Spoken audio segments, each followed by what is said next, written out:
같이 은혜를 나누려고 합니다. 8월은 쉼을 통해서 주님을 더 깊이 만나는 시간이 되시기를 축복합니다. 어떻게 쉴까? 잘 쉬세요. 잘 먹고 잘 자고 그러면서 주님을 만나서 주님이 주시는 그 쉼을 통해서 여러분들이 더욱더 건강해지기를 축복합니다. 그래서 이번 주는 목사님들이 점심 초대를 해도 좀 사양했어요. 그래서 하루 종일 저 지하 성전에서 말씀과 기도로 집중을 하면서 한 주를 보내봤습니다. 될 수 있으면 주어진 이 시간을 통해서 성경을 한번 통독하자라는 마음을 가지고 성경을 계속 읽어 나갔습니다. 그리고 기회가 되는 대로 또 시간이 되는 대로 또 책도 보고 기도에 집중하는 시간을 가져봤습니다. 1박 2일 동안 우리가 짧은 시간이지만 여름 수련을 마치고 특별한 행사가 없어요. 그리고 또 선교에도 특별한 어떤 일들이 없기 때문에 방학을 했기 때문에 저에게 정말 쉼을 가질 수 있는 시간들이었습니다.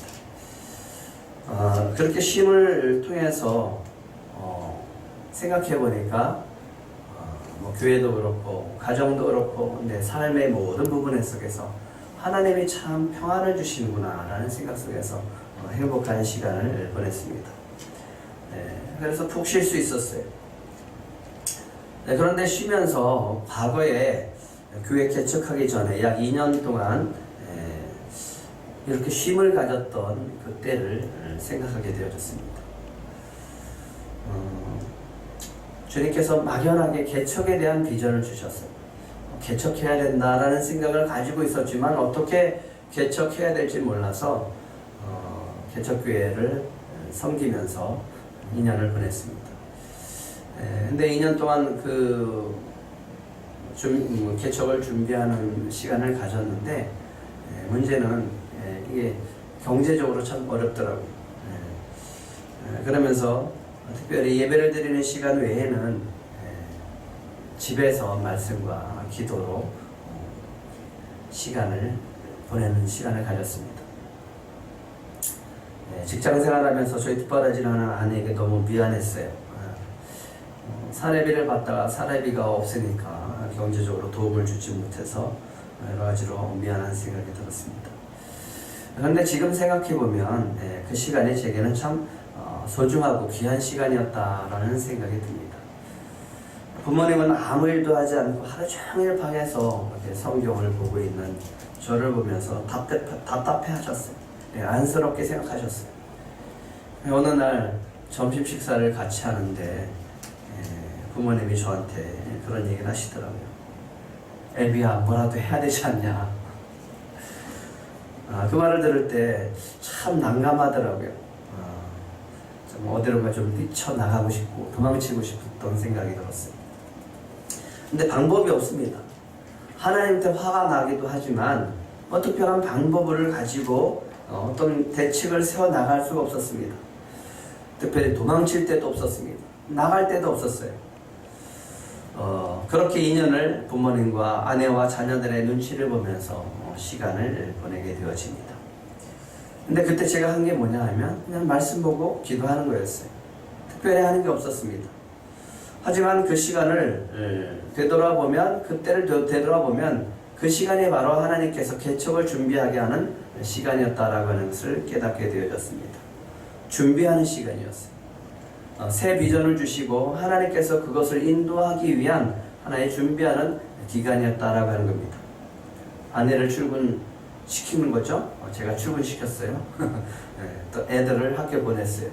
그러고 나서 설거지도 하고 집안 청소도 하고 그러면서 이제 말씀과 기도를 하기 시작을 합니다.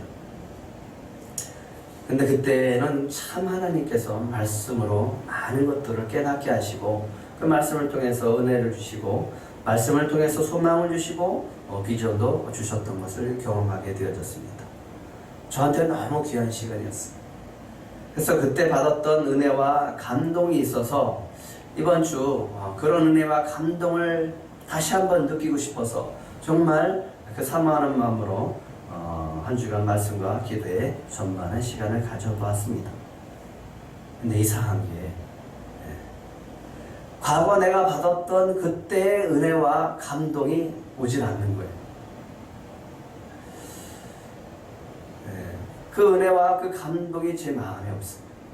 대신에 한 권 성경 한 권 또 한 권을 읽어가면서 내가 몇 권을 읽었다, 몇 권을 지금 읽어가고 있다라고 하는 그것에만 만족을 하고 있는 거예요. 근데 이상하게 성경을 읽은 분량이 많아지면 많아질수록 제 마음이 조급해지는 거예요. 왜냐하면 과거의 은혜와 감동이 있지 않은 거예요. 그러면서 이런 생각을 했어요. 이게 뭐지? 성경은 계속 읽어가고 있고 시간은 흘러가는데 왜 내 마음속에 과거에 받았던 은혜와 감동은 전혀 없는 걸까? 혹 지금 내가 그냥 말씀에 갇혀버린 건 아닐까? 왜 예전의 감동이 다시 살아나지 않을까? 이 질문을 계속하고 있었습니다. 그러다가 성령께서 오늘 이 아사의 이야기를 통해서 이 말씀을 묵상하다가 무엇이 문제인지 깨닫게 해주셨습니다. 열왕기에 보면 이스라엘의 왕들을 보면 선왕이 몇 있습니다. 그 선왕을 꼽으라고 한다면 다윗, 아사, 다음에 여호사밧, 히스기야, 요시야 왕을 꼽습니다. 그 중에 오늘 아사 왕이 선왕이라고 할 수 있습니다. 성경은 아사를 이렇게 얘기를 하고 있어요. 마음이 일평생 온전한 왕이었다. 다윗과 버금할 수 있지 않겠습니까? 마음이 일평생 온전한 왕이었다라고 기록을 하고 있어요. 아비야의 뒤를 이어서 왕이 된 아사는 여호와 보시기에 선과 정의를 행했다라고 기록을 하고 있습니다. 그래서 10년 동안 평안을 주셨습니다. 아사가 왕이 되어진 다음에 이방 제단을 없애고 산당을 없앴습니다. 우상을 깨뜨려 버렸어요. 그러니까 하나님 보시기에 얼마나 기뻤겠습니까? 그런데 더 기쁜 것은 백성들로 하여금 하나님을 찾게 하는 그런 왕이었어요. 하나님의 말씀을 따라 살게 하는 그런 선한 왕이었어요. 그런데 그때 평안 속에 전쟁이 벌어집니다. 구스가 많은 군대를 이끌고 유다를 치러 올라오게 되어집니다.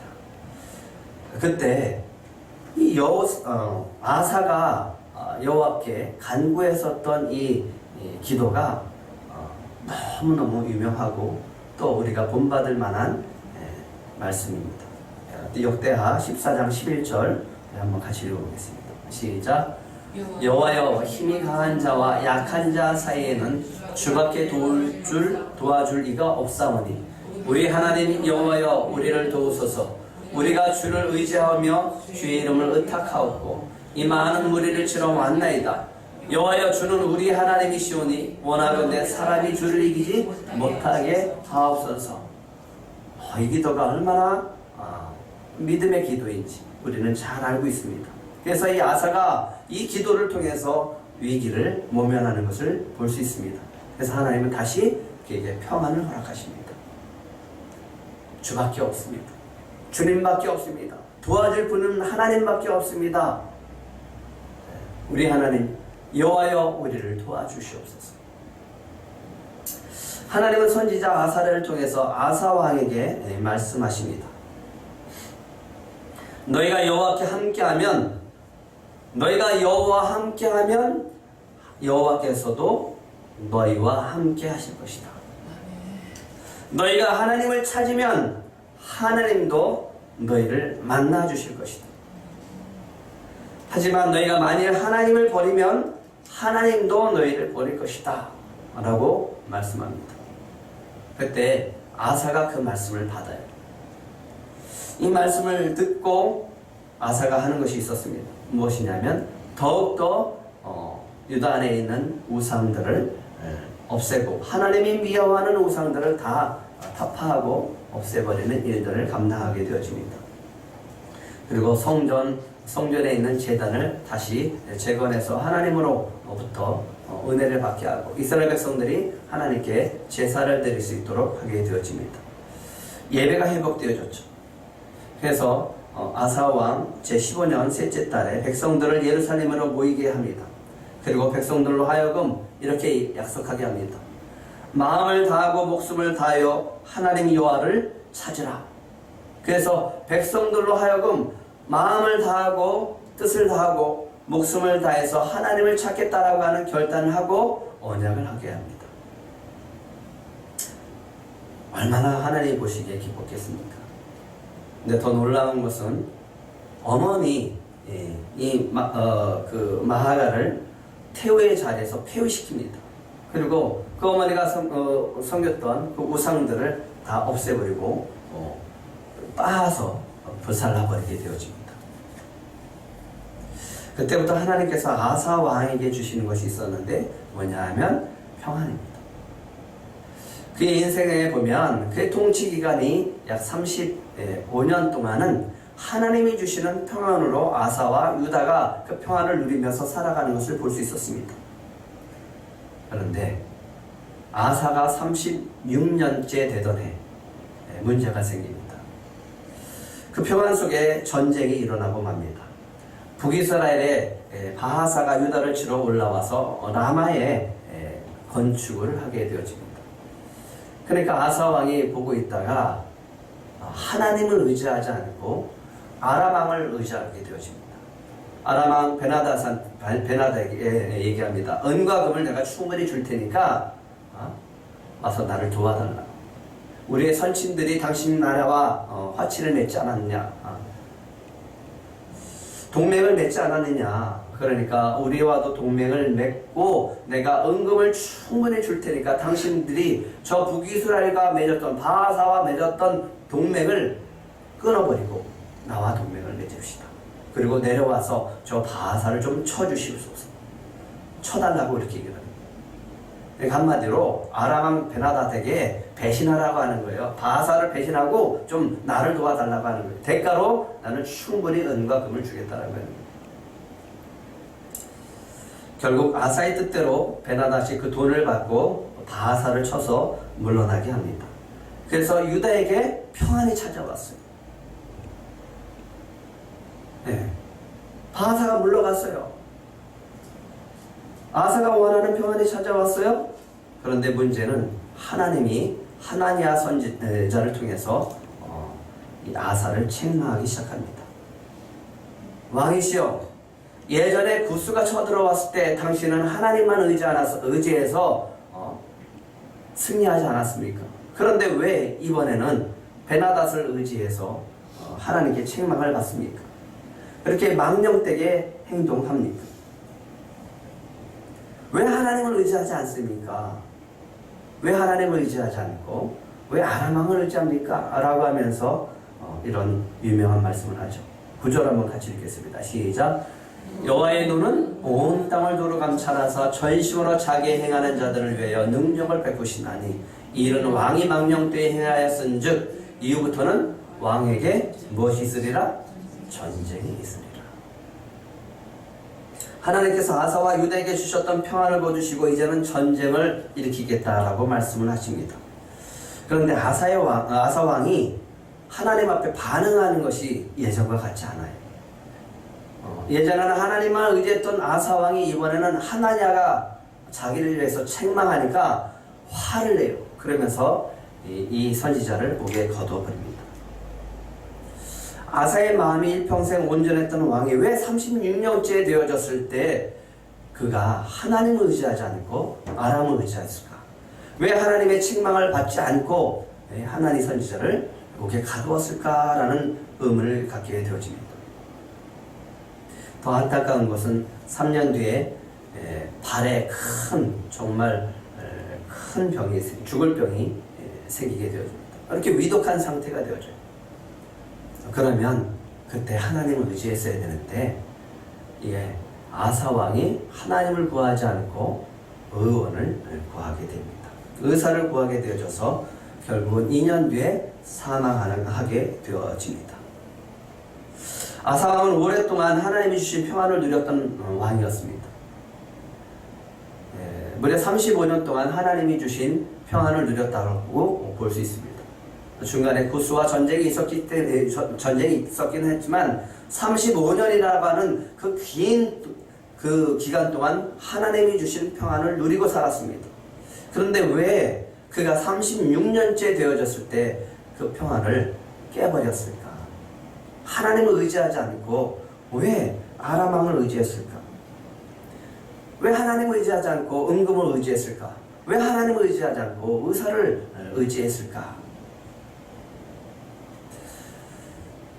성경에 보면, 신명기에 보면 하나님의 염려가 나옵니다. 하나님이 염려하시는 것이 있었어요. 이스라엘 백성들을 가나안 땅에 보내면서 하나님이 염려하는 것이 있었습니다. 이게 뭐냐면 너희가 소와 양이 많고 너에게 은금이 증식되어져서 너의 소유가 풍부해졌을 때 내 마음이 교만해져서 나를 잊을까 염려스럽다. 내가 준 풍성함과 부유함 때문에 너희가 나를 잊을까 염려가 된다라고 말씀하셨어요. 저는 이 말씀 할 때마다 항상 하나님한테 그렇게 얘기합니다. 염려하지 마세요. 하나님 그런 염려할 필요 없습니다. 일단 풍부하게 줘보세요. 잘 쓸 겁니다. 네? 그런 염려 하시지 않아도 됩니다. 저에게 불을 주셔도 절대로 교만하지 않을 거고 절대로 주님을 잊어버리는 일은 없을 겁니다. 그러니까 일단 주세요. 겸손하게 주님이 주신 축복을 누리면서 하나님이 염려하지 않도록 살아갈 수 있다고 우리는 자신할 때가 참 많습니다. 그런데 왜 하나님은 안 주실까요? 하나님의 염려가 맞는 것 같아요. 그래서 안 주시는 것 같습니다. 성경 말씀에 집중을 하면서 예전의 감동이 되살아나지 않는 이유가 뭘까를 생각을 해봤어요. 그런데 참 놀랍게도 주님이 주시는 평안 때문이었어요. 주님이 주신 평안 때문에 오히려 하나님의 말씀에 집중할 수 없었고 하나님의 주시는 은혜와 감동이 사라진 것을 발견할 수 있었습니다. 전에는 하루 종일 말씀을 통해서 주님을 찾는 일에 집중할 수 있었어요. 그래서 주님이 만나줬어요. 주님이 말씀해줬고 주님이 감동해줬고 주님이 인도해줬어요. 왜 그랬을까? 그때는 간절했기 때문에 그랬습니다. 그 방법밖에 없었어요. 하나님을 찾을 수밖에 없었고 그게 온종일 제가 할 수 있는 일은 하나님을 찾는 일밖에 없었어요. 다른 일을 할 수 없었어요. 그래서 그런 은혜가 있었던 거예요. 그런 간절함이 있었기 때문에 주님만 바라보는 그런 삶 속에서 주님께서 저를 만나주시는 은혜가 있었던 겁니다. 그러다 보니까 자꾸만 주님을 찾아야 되는데 주님이 주시는 평안이 저에게 있다 보니까 마음이 편안해지고 쉼을 마음껏 누리는 가운데 제가 하는 일이 있었습니다. 뭐냐면 이만큼 읽었네, 내가 이만큼 읽었네, 거기에 만족하고 있는 거예요. 제 목적이 하나님을 만나는 목적이 있는 게 아니라 성경 통독하는 데 목적이 있었어요.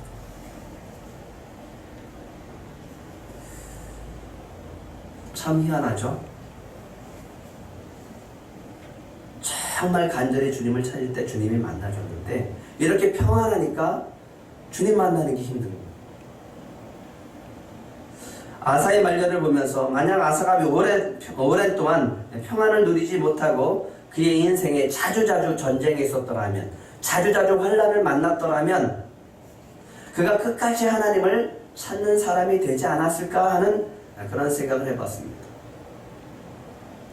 시편에 이런 말이 있어요. 고난당하는 것이 내게 유익이라 이로 말미암아 내가 주의 율례들을 배우게 되었나이다. 왜 우리는 고난을 통해서만 주님의 말씀을 배울까요? 쉼이 있고 편안할 때 그때 하나님의 말씀을 잘 배우면 안 되는 걸까요? 저의 생각이 그랬어요. 주님, 고난은 과거에 받은 것으로 족합니다. 이제 고난이 없어도 저는 하나님의 말씀을 잘 배울 수 있습니다. 성경 말씀에 집중을 하면서 예전에 감동이 되살아나지 않는 이유를 발견하게 되어졌습니다. 전에는요, 제가 이렇게 질문했습니다. 하루 온종일 이런 질문을 던졌어요. 주님, 저에게 말씀을 주세요. 주님, 제가 어떻게 해야 됩니까? 주님 말씀하시면 제가 순종하겠습니다. 주님 말씀을 따르겠습니다. 다윗의 말씀을 주셨고 감동을 주면 그 다윗이 한 것처럼 그렇게 하려고 애썼어요. 오늘 아사가 그런 말씀을 하고 그렇게 기도했으면 그 기도의 말씀을 붙들고 하루 종일 그렇게 살아보려고 애를 썼어요. 그러면서 물어봤습니다. 주님, 저 오늘 이 말씀을 가지고 어떻게 살아야 돼요? 그러면서 몸부림치면서 그렇게 살았습니다. 왜? 그때는 그것밖에 할 수가 없었어요. 그것만이 내가 살아갈 길이었어요. 그게 오직 내가 할 수 있는 길이었기 때문에 그랬습니다. 그렇게 말씀을 가지고 순종하며 살아갈 때 정말 하나님이 그 말씀대로 이루시고 인도하시는 것을 경험할 수 있었습니다. 근데 지금은 그 말씀이 내 마음에 새겨진 것까지는 좋은데 생각에만 계속 머물러요. 즉각적으로 순종하고 행동으로 옮기고 실천하고 좀 그 말씀대로 행하려고 하는 것보다는 자꾸만 내 생각이 들어가는 거예요. 이러면 어떡하지? 저러면 어떡하지? 이럴 경우는 이렇게 하면 이렇게 되어지는데 저럴 경우는 저렇게 되어지는데 그래서 자꾸만 계산하게 되어지는 거예요. 내 생각이 들어가는 거예요.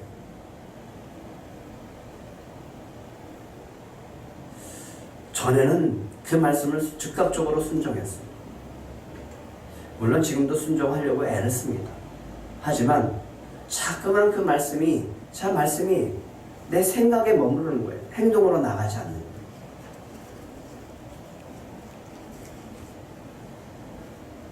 때로는 주님이 주시는 평안이 우리가 하나님께 나아가는 것에 걸림돌이 될 수가 있습니다. 평안 때문이 아니라 내 마음속에 가져지는 그런 나태함 때문에 그럴 수 있다라고 하는 거죠. 아사가 온 유다의 우상을 파괴하고 어머니 마아가의 태우의 자리에서 폐위까지 했습니다.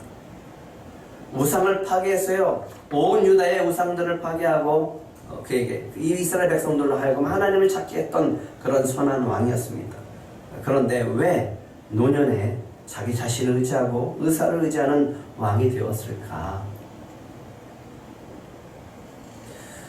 구스가 쳐들어왔을 때 오직 하나님만 바라보고 하나님을 의지했던 왕이 왜 이번에는 바사를 처리하는데 베나닷을 이용해서 돈을 사용해서 그렇게 일을 처리를 할까?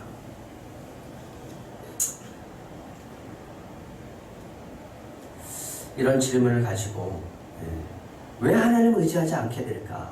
왜 말년에 하나님을 의지하지 않았을까? 이것을 계속 묵상하고 고민하게 되었어요. 근데 그때 성령께서 저에게 한 가지 깨닫게 하시는 것이 있었어요. 그 말씀이 뭐였냐면 다윗이었어요. 성경 사무엘하 11장 1절을 한번 같이 읽어보겠습니다. 시작. 그 해가 돌아와 왕들이 출전할 때가 되매 다윗이 요압과 그에게 있는 그의 부하들과 온 이스라엘 군대를 보내니 그들이 암몬 자손을 멸하고 라빠에 에웠었고 다윗은 예루살렘에 그대로 있더라. 다윗이 왕들이 출전할 때가 되었음에도 불구하고 예루살렘에 있었습니다. 성경은 이렇게 얘기를 합니다. 다윗은 예루살렘에 그대로 있더라. 그럼 다윗이 어디 있어야 되는 겁니까? 지금 자기를 위해서 이스라엘을 위해서 목숨 걸고 자신의 부하들은 나가서 싸우고 있어요.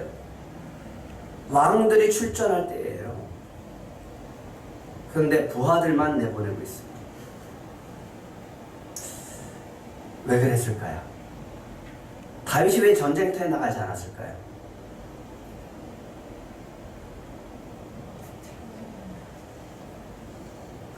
다윗이 나가지 않아도 이스라엘은 자기와 이스라엘을 위해서, 나라를 위해서 목숨 걸 수 있는 장수들이 많았어요.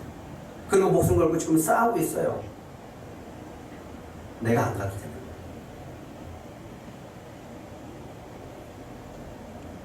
다윗의 마음에 뭐가 찾아왔을까요? 예, 평안함이 찾아온 거예요. 다윗이 뭐 하고 있었습니까? 예? 낮잠을 자고 일어납니다. 저녁 때쯤 일어났어요. 한가하게 옥상을 거닐고 있었어요. 그런데 눈에 띄는 게 여자가 목욕하는 것이 보여지는 거예요. 누구냐? 예, 충신 우리아의 아내입니다. 데리고 와라. 그리고 동침합니다. 낮잠을 잘 만큼 평안한 거예요. 전쟁터에 나가지 않을 만큼 평안한 거예요. 여유가 있는 거예요. 왕궁 옥상에서 거닐 만큼 다윗의 마음은 평안했습니다. 그런데 그때 다윗이 범죄하게 되어졌어요. 하나님이 다윗을 보면서 내 마음에 합한 자라고 했었던 이유가 있었어요. 왜 그런지 아세요? 하나님이 너무너무 기뻐했었던 적이 있습니다. 그게 뭐냐 하면 사무엘하 7장 1절 2절의 말씀이었습니다. 같이 읽겠습니다. 시작. 여호와께서 주의 모든 원수를 무찌르사 왕으로 궁에 평안히 살게 하실 때 왕이 선지자 나단에게 이르되 볼지어다 나는 백향목 궁에 살거늘 하나님의 괴는 휘장 가운데 있도다. 언제요? 하나님이 이스라엘 백성들에게 평안을 주시고 다윗을 통해서 어디든지 나가서 누구든지 싸워서 승리하게 했어요. 어디든지 가든지 어딜 가든지 이기게 하셨더라. 싸움은 이겼어요. 이스라엘에 평안을 주셨어요. 너무 평안한 거예요. 가만히 생각하니까 자기는 백향목 궁에 있고 화려한 궁에 있는데 여호와의 괴는 장막 안에 있는 거예요. 너무너무 마음이 괴로워서 어떻게 하면 저 하나님의 괴를 더 아름다운 성전 안에 모실 수 있을까 이 마음 품고 성전을 짓고 싶었던 거예요. 하나님이 그 마음에 감동한 거예요.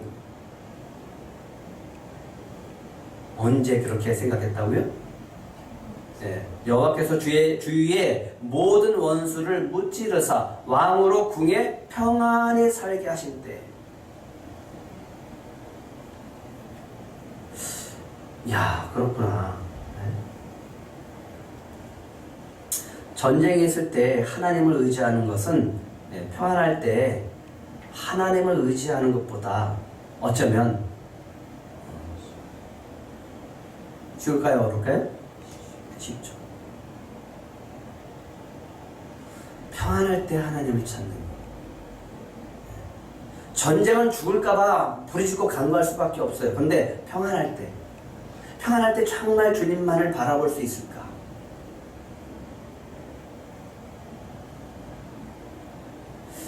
주님이 주신 평안과 쉼이 있었어요. 근데 저는 제대로 누리지 못하고 있는 거예요. 그 안에서 주님과 함께 막 은혜를 받고 감동이 되어지면서 주님이 주시는 막 이렇게 누리고 살았어야 되는데 성경 얼마큼 읽었다. 이거로 만족하고 있는 거예요. 나는 내일은 더 읽어야지.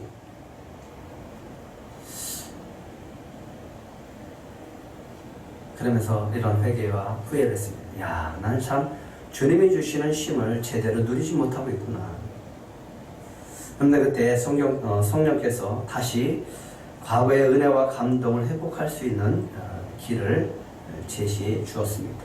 읽다 보니까 역대하 17장 3절과 4절의 말씀이 눈에 띄어졌습니다.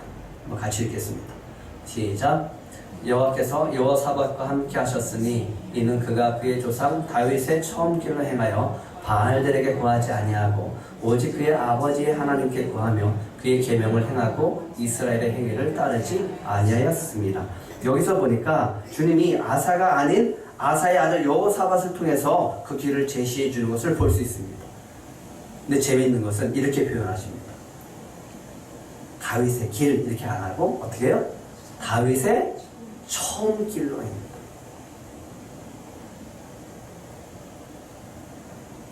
여기서 해답이 있었어요. 처음 길로 가는 거예요. 처음 길. 그러면 아사의 처음 길은 뭐였어요? 네, 이스라엘의 왕이 되어졌을 때, 유다의 왕이 되어졌을 때 그는 우상을 타파했어요. 오직 하나님만 바라보는 사람이었어요. 다윗이 처음에 길이 그랬다라고 하는 거예요.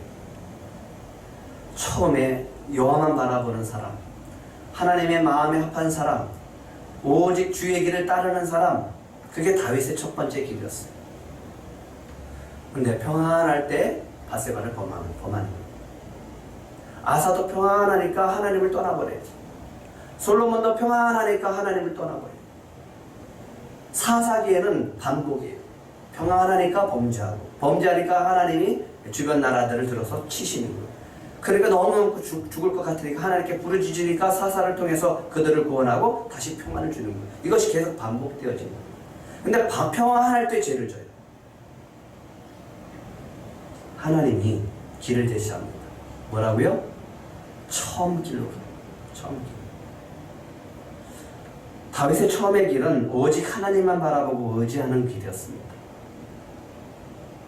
여호사밧의 아버지인 아사도 하나님께 처음의 길은 하나님만 바라보는 그런 사람이었습니다.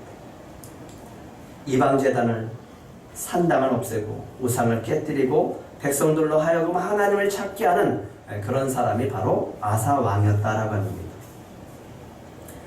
성경께서 처음 사랑을 버린 에베소 교회를 위해서 책망하시죠. 어디서 떨어졌는지 생각하고 회개하여 처음 행위를 가져라. 처음 행위를 가져라.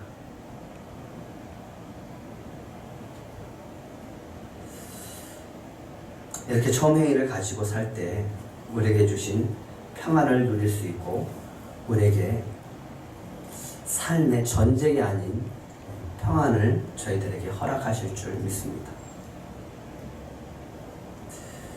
인생의 여러 가지 경험을 하다 보면 웬만한 일을 겪다 보면 우리의 마음에 별 충격이 없어질 때가 있어요.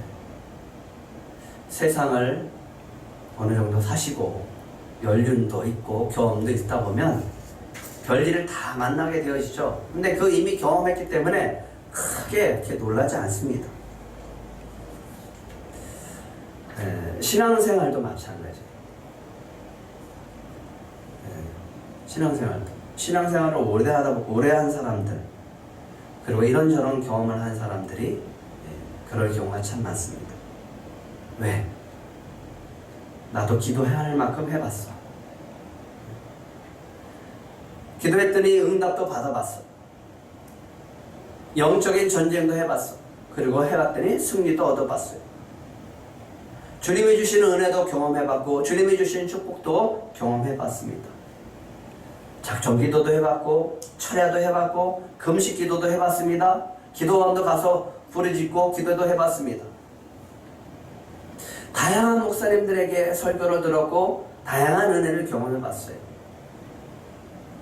그러다 보면 다 아는 것 같고 그러다 보면 별로 특별한 은혜가 없는 것 같아요. 모든 이치를 다 깨닫는 것 같기도 하고 그러면서 우리 마음에 서서히 병들어가는 게 있는데 뭐냐 하면 하나님에 대한 신선함이 사라지기 시작을 해요. 하나님에 대한 은혜에 기대감이 사라지기 시작합니다. 마치 오래된 여인처럼 다 아는 것 같고 만나도 그렇게 뜨거운 사랑이 타오르지 않는 것 같고 열정도 사라진 것 같습니다. 왜? 맨 처음에 만났을 때는 그렇게 매력이 있더니 오래 만나고 나면 그냥 그게 그거예요. 어쩌면 주님이 우리에게 주신 평안이 우리에게 그렇게 병들어가게 할 수도 있습니다.